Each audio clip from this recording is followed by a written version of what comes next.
Olha só, Donald Trump, presidente americano, anunciou a versão física do mais novo Gold Card, sua nova versão do Green Card com mais benefícios, que é um visto de cidadania americana, tá? E o Gold Card, ou cartão de ouro, será vendido pelo valor exorbitante de 5 milhões de dólares, que impressiona o planeta inteiro. Mas outro fator que deu o que falar é a aparência desse cartão, que, claro que ele não ia resistir, conta com o próprio rosto do presidente e a estátua da liberdade ao fundo. E difícil negar que está um pouquinho cafona, mais um reflexo da permanente ego trip de Donald Trump, mas tá aí, o Gold Card, pelo visto esse é o design final, ele já ensaiou que vai anunciar daqui a 2 semanas, já vai entrar em vigor essa nova possibilidade de tentar reduzir ali a dívida pública americana, o déficit das contas de 36 trilhões de dólares, com cada vez mais imigrantes abastados entrando e pagando 5 milhões de dólares. A conta é boa, no papel faz sentido, vamos ver se na prática vai rolar. Marinho, resta saber se com todas essas trapalhadas, ao meu ver, econômicas que o Donald Trump tem anunciado, ele não vai ter que pagar 5 milhões de dólares para as pessoas quererem ir morar nos Estados Unidos. Porque o potencial de tudo que ele está fazendo lá é muito ruim. E falando nos Estados Unidos, pessoal, olha só, mais um dia de revanche contra as tarifas de Donald Trump. Meus amigos, os chineses dessa vez anunciaram um imposto igual àquele atribuído pelos Estados Unidos de 34%.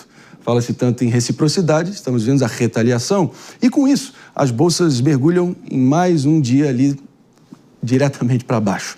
Mas quem vai explicar tudo aqui da forma mais didática possível sobre essa guerra comercial e os primeiros estágios dela a nível mundial, e exatamente o que está acontecendo, como pode nos afetar aqui no Brasil, é o nosso especialista amigo aqui do Morning Show, Pablo Spyer. Vai, Torinho! Fala, mestre, tudo bem, Pablão? Bom te ver aqui novamente, sempre nesse cenário a caráter. Conta pra gente aí, essa briga entre as grandes superpotências ganhando um novo capítulo. Sua expectativa?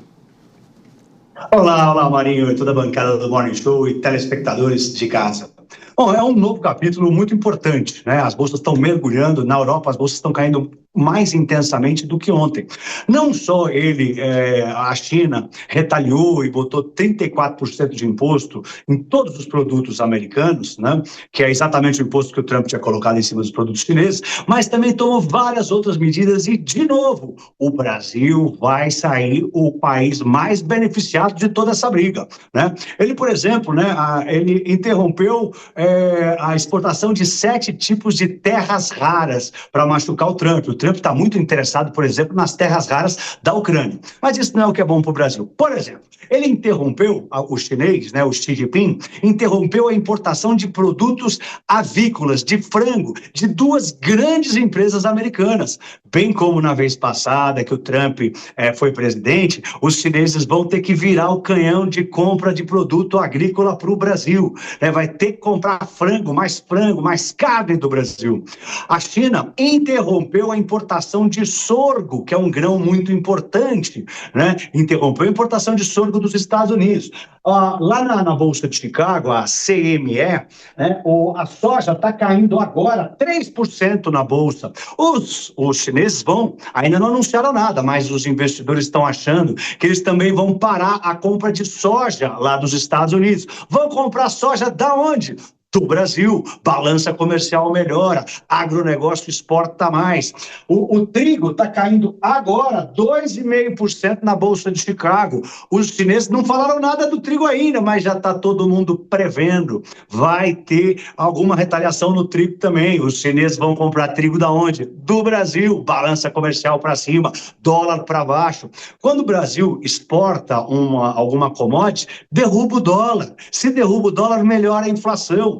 Quer outro exemplo, Marinho? Por exemplo, a gente ficou na menor banda de imposto, né? A gente vai sofrer 10% de impostos novos quando a gente exportar produtos para os Estados Unidos. Outros países vão sofrer bem mais. Vamos supor, Europa vai ter 20%. Vamos pegar um exemplo bobo aqui. Exemplo bobo não, mas um exemplo de 50 que eu poderia dar. A Embraer, né? A Embraer vende avião. A Airbus francesa também. A Airbus vai pagar 20% de imposto para vender os aviões dela que competem com a Embraer nos Estados Unidos. A Embraer vai pagar metade do imposto. Isso é positivo, né? Outra coisa, né? A queda do preço do petróleo. O petróleo está mergulhando. 7% agora, né? Ontem caiu 7%, hoje mais 7%, 14% de queda no petróleo, hoje, de ontem para hoje. Né? Então isso, né, tudo bem, pode machucar a Petrobras, mas ninguém está esperando o lucro da Petrobras, né? O pessoal está preocupado com a inflação aqui no Brasil para poder derrubar a taxa de juros. Com esse petróleo mergulhando do jeito que está, isso vai arrefecer a inflação do planeta Terra inteiro. Por mais que nos Estados Unidos a expectativa seja de inflação, hoje, tem muitos economistas pensando que talvez os Estados Unidos não exporte tanta inflação. Pensa, por exemplo, os chineses, que agora vão estar com maior dificuldade de vender produtos lá. Eles vão ter que desovar um mar de produto no resto do mundo. Isso vai derrubar os preços dos produtos que os chineses precisam desovar em outros países, inclusive no Brasil, né? Se cai a inflação, juros para baixo melhora, aquece a economia brasileira. Né? Outra coisa, a queda do dólar. O dólar está mergulhando no planeta Terra, está derretendo, está afundando. Né? O índice do dólar global, não o nosso dólar contra o real, não o real contra o dólar no mundo está caindo. Se cai o dólar, cai a inflação. Se cai a inflação, cai os juros. Se cai os juros, a economia aquece. Então, por exemplo, lá nos Estados Unidos, a taxa de juros está afundando lá, porque também o Trump está interessado em derrubar a taxa de juros lá na América, porque eles têm uma dívida de 36 trilhões de dólares. E se ele derruba bastante os juros, como ele fez, que caiu agora, né, ele diminui o custo da dívida dele. Então, mas se cai os juros lá fora, isso ajuda o nosso Banco Central a cortar juros, porque você fica com um competidor que está pagando menos. Então, também é bom para o Brasil. Então, o que eu tenho lido lá fora, Marinho, é que o Brasil é o país que vai sair melhor beneficiado dessa guerra comercial que o Trump montou contra a China e contra o mundo. Que você esteja certo. Sinceramente, essa é a nossa expectativa. Agora, nesse mar de incertezas aí, realmente, muitas interrogações no ar. Inclusive, só em nome da precisão aqui, peguei aqui meu instrumento de trabalho, meu amiguinho aqui, até o próprio Trump já veio na plataforma de rede social pessoal dele, a Truth Social, e já para dar o tom aí do que a gente pode esperar, ele disse, né, que China played it wrong. They panicked. The one thing they could not afford to do. Traduzindo, a China jogou errado. Eles entraram em pânico. A única coisa que eles não podem se dar o luxo de fazer. Acho que isso aí já vai dar o tom bem beligerante do que a gente pode esperar. Não é isso, Pablo? Isso, ele também disse na plataforma que as políticas dele não vão mudar. I will never change. Never change. Never. Vou aqui com o nosso little Pepe. Vai com a próxima pergunta, por favor. Oi, Pepe. A próxima pergunta. Grande Torinho, meu querido. Prazer estar contigo aqui. Ô, Torinho, você está muito otimista, cara. Você está muito otimista. Estou gostando de ver, cara. Você foi questão, por exemplo, da Embraer, né? Que com certeza taxar mais o Airbus, né? Mais a França, né? Pode dar um mercado maior para a Embraer. Mas a Embraer fabrica 200 aviões só por ano. A Airbus fabrica 800 por ano, né? 4 vezes mais que a Embraer. Ou seja, o Brasil, infelizmente, não está preparado para surfar nessa onda positiva. Aí tem um ponto que eu acho interessante também, por exemplo, aí queria ver a tua opinião, Torinho. O Brasil deveria certamente aproveitar essa oportunidade. Por exemplo, né, briga entre China e Estados Unidos em relação a Taiwan, em relação à produção de semicondutores no Taiwan. Estados Unidos taxou 34% Taiwan. O Brasil poderia, de certa forma, criar no Brasil uma fábrica de semicondutores também e surfar nessa onda, né? Aí eu pergunto para você, por que o Brasil pede sempre essa oportunidade, Torinho? Chip Brás, Torinho. O ponto é que é muito caro, né, Pepe, montar uma fábrica dessa. Custa, sei lá, 100, 200, 500 bilhões de dólares, 1 trilhão de dólares. São valores estratosféricos.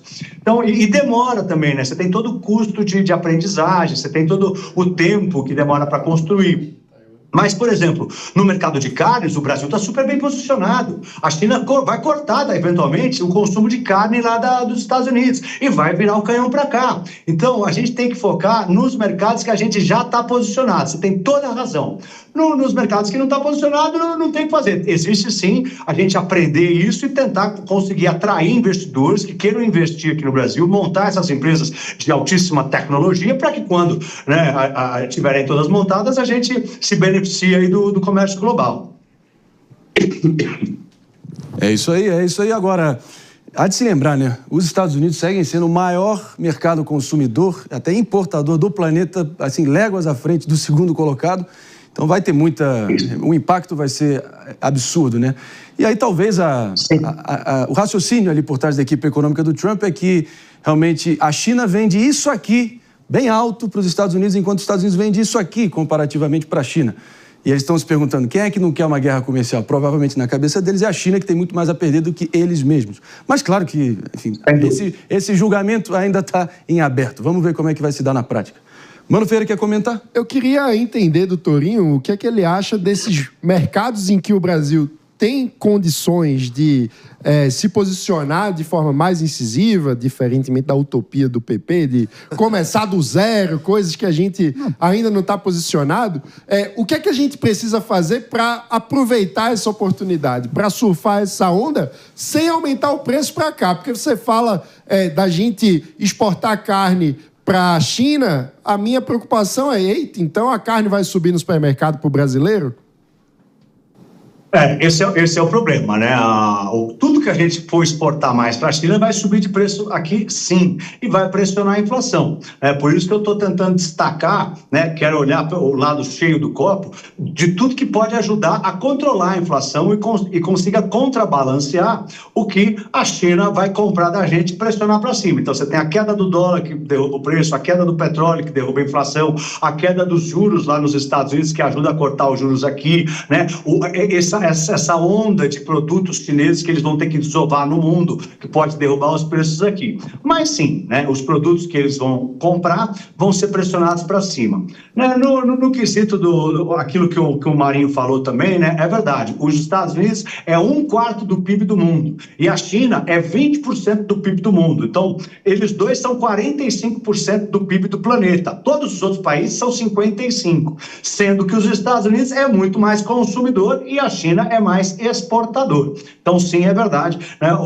Quem deveria estar mais preocupado com a guerra comercial é a China. E aqui, né, mano, a gente tem que olhar e tentar, aos empresários, fazer mais negócio com a China. Eu acho que no nosso momento é não se meter nessa briga. É uma briga de cachorro grande. O Brasil está bem posicionado. A gente tomou a menor faixa de imposto possível. Não acho que vai ser positivo em nada se a gente retaliar os Estados Unidos. Se meter nessa briga. Acho que o Brasil tem que ficar quietinho, aproveitar a oportunidade que ele vai ter, porque a China e o Japão e a Coreia do Sul e a Europa vai todo mundo olhar para cá agora. Então a gente tem que não brigar com ninguém, sorrir e vender.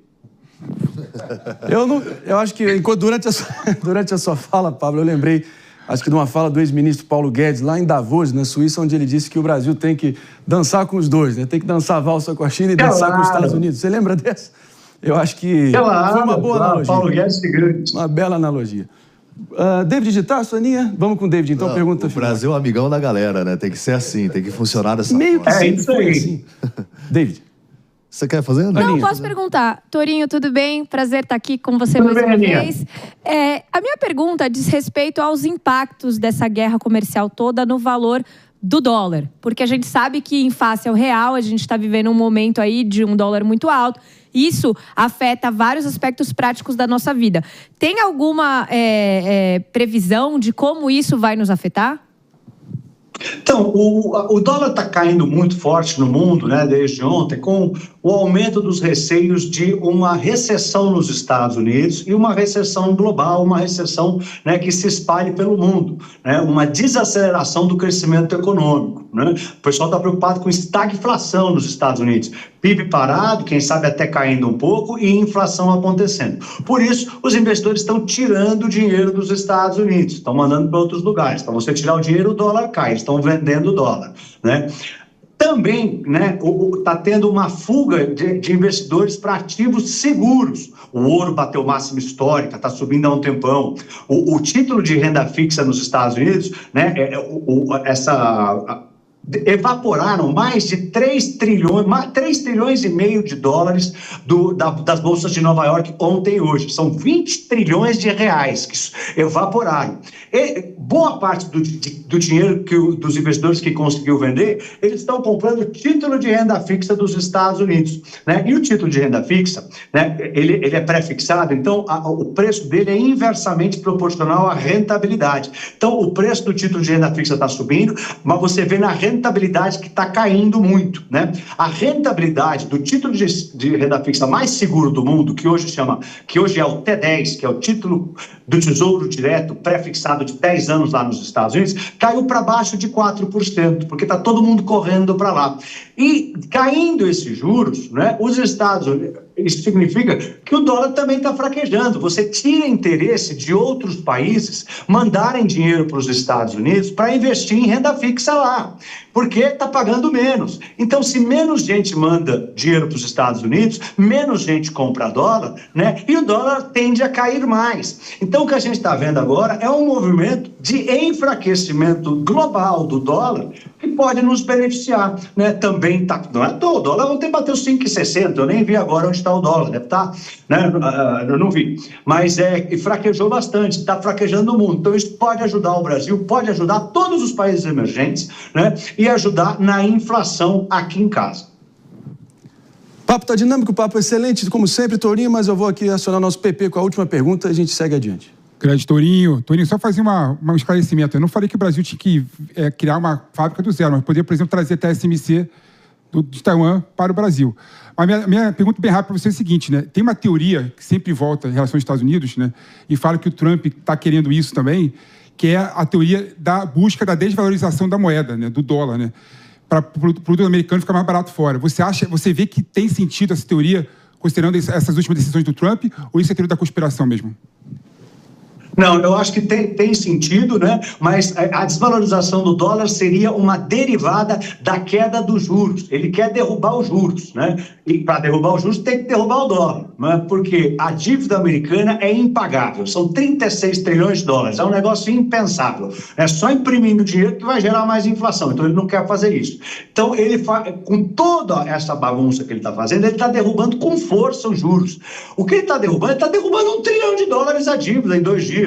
Né? Ele está muito preocupado com a dívida. E para derrubar a dívida tem que desvalorizar o dólar também. E a gente viu esses dois movimentos ontem e hoje. Aliás, a gente já vem vendo há um tempo, né? Mas o título de renda fixa que estava pagando quase 5%, né, há pouco tempo atrás, hoje está pagando 3,90%. Isso é uma diferença brutal no carrego da dívida, no custo da dívida que eles têm que pagar mensalmente, que é uma dívida de 36 trilhões de dólares. Então, sim, Pepe, essa é a razão.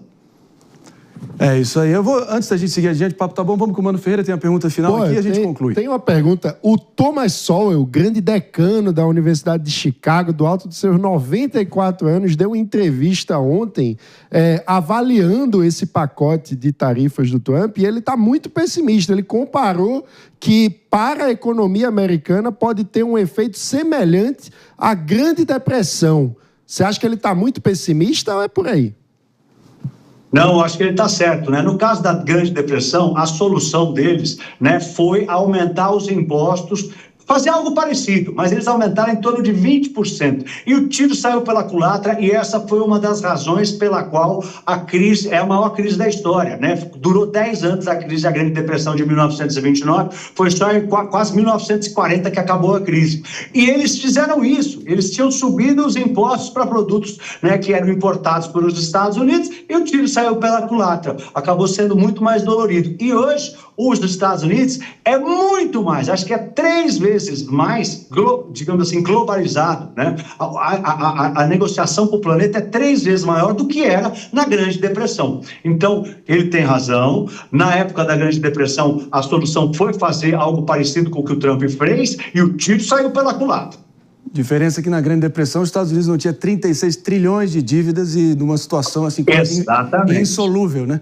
Bom, a situação atual é essa. O PP até falou aqui da TSMC, Taiwan Semiconductor Manufacturing Company, companhia de manufatura de semicondutores taiwaneses, acabaram de anunciar, inclusive, um investimento de $150 bilhões pelos próximos 4 anos, 5 fábricas ali no Arizona. Então, já há realmente vários comprometimentos aí de grandes empresas a realmente trazerem esse reshoring, né, espraiar de volta investimentos para os Estados Unidos. Estamos em abril ainda. Claro que todo mundo fica aqui no alarmismo, mas eu acho que quem tem juízo nessa altura, Pablo, e você, além de juízo, tem conhecimento de causa, é esperar mais um pouquinho antes de também afirmar e cravar qualquer coisa, né? Claro que o mercado é um bicho imediatista, né? Só para a gente finalizar aqui. Palavra final e a gente segue adiante.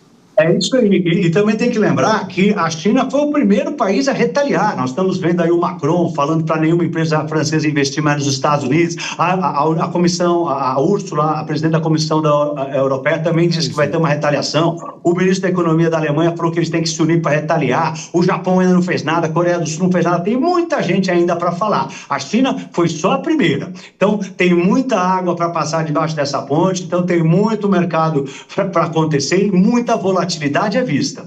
E só deixar o meu recado, Marinho, quem quiser me seguir no meu canal de economia é @Pablo Spyer, Pablo SPYER. Me segue lá! Vai, Torinho! Vai, Torinho! Obrigado, gente!